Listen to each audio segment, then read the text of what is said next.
Suatu ketika ada seorang gadis.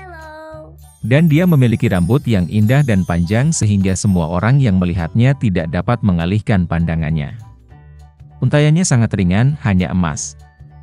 Oleh karena itu, mereka memanggilnya Goldilocks. Untuk semua kecantikannya, dia adalah gadis kecil yang sangat nakal. Ibu selalu mengizinkannya berjalan-jalan di halaman, tetapi memerintahkannya untuk tidak pergi ke hutan di belakang rumah mereka. Goldilocks sangat tertarik untuk mengetahui apa yang ada di hutan itu. Jadi, sementara ibu tidak melihat, entah bagaimana dia meninggalkan rumah ke dalam hutan. Gadis itu berjalan lama di dalam hutan. Entah dia menemukan beri, lalu melihat bunga yang indah, lalu mendengarkan bagaimana burung berkicau. Jadi dia tersesat di hutan. Dan tiba-tiba dia melihat rumah yang tidak biasa di tempat terbuka. Goldilocks mendekatinya dengan tenang. Saya berjalan berkeliling, tetapi tidak melihat siapapun. Dia mengetuk pintu, tapi tidak ada yang menjawab. Kemudian dia mengetuk lebih keras, dan pintunya terbuka sendiri. Goldilocks masuk dengan hati-hati. 3 beruang tinggal di rumah itu.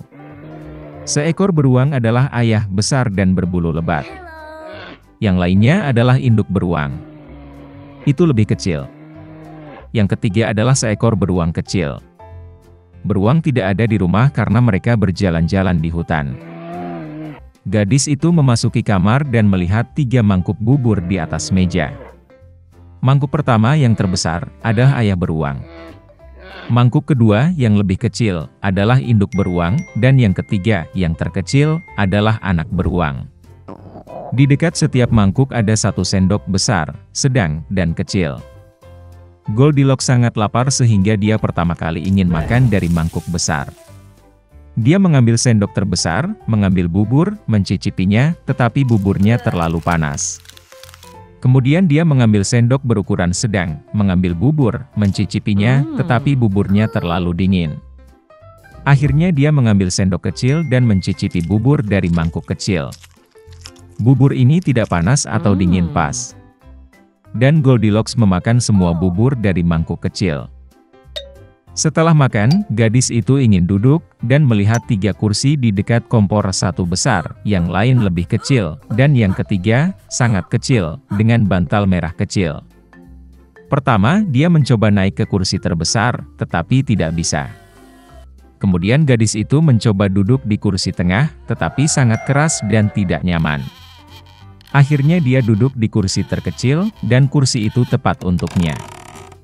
Goldilocks sangat menyukai kursi itu sehingga dia mulai mengayunkannya. Kursi itu retak, patah, dan dia jatuh ke lantai. Gadis itu bangkit dan pergi ke ruangan lain. Ada 3 tempat tidur besar, sedang, dan kecil. Pertama, Goldilocks naik ke ranjang pertama, tetapi ranjang itu terlalu tinggi dan keras. Saya berbaring di bagian tengah, terlalu luas dan lembut. Gadis itu berbaring di ranjang ketiga yang terkecil. Dia tepat untuknya. Goldilocks merasa sangat nyaman dan nyaman sehingga dia segera tertidur. Gadis itu tertidur lelap ketika keluarga beruang kembali ke rumah. Beruang menjadi sangat lapar dan segera pergi ke meja. Melihat mangkuknya, Papa Bear sangat marah. Seseorang sedang memakan buburku. Dia menggeram.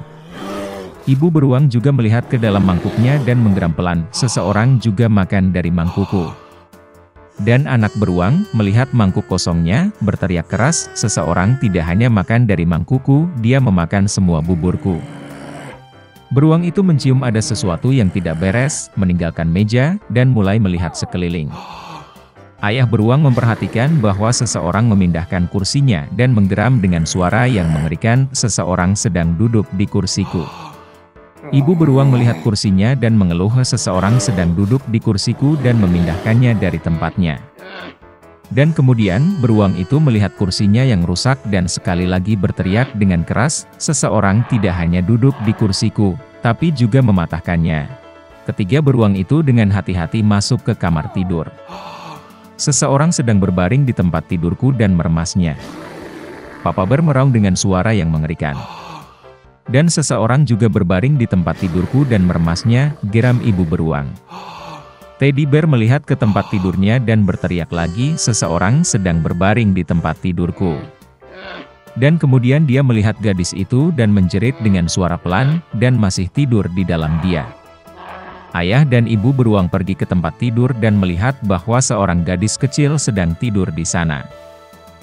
Goldilocks terbangun dari jeritan anak beruang, dan sangat ketakutan. Ada 3 beruang di depannya. Dia langsung melompat keluar rumah, dan berlari kemanapun matanya memandang, tanpa melihat ke belakang. Gadis itu berlari sangat lama, dia sangat lelah, dan kemudian dia melihat ibunya, yang mencari putrinya yang hilang di hutan. Sejak itu, Goldilocks selalu mendengarkan ibunya, dan tidak melakukan apapun tanpa izinnya. Dia menjadi gadis yang sangat penurut, baik dan baik. Suatu ketika ada seorang gadis kecil. Suatu ketika ayahnya yang kaya menikah dengan ibu tiri yang jahat. Dia menetap di rumah bersama kedua putrinya. Mereka cantik dan berwajah putih, tapi jahat dan kejam di hati.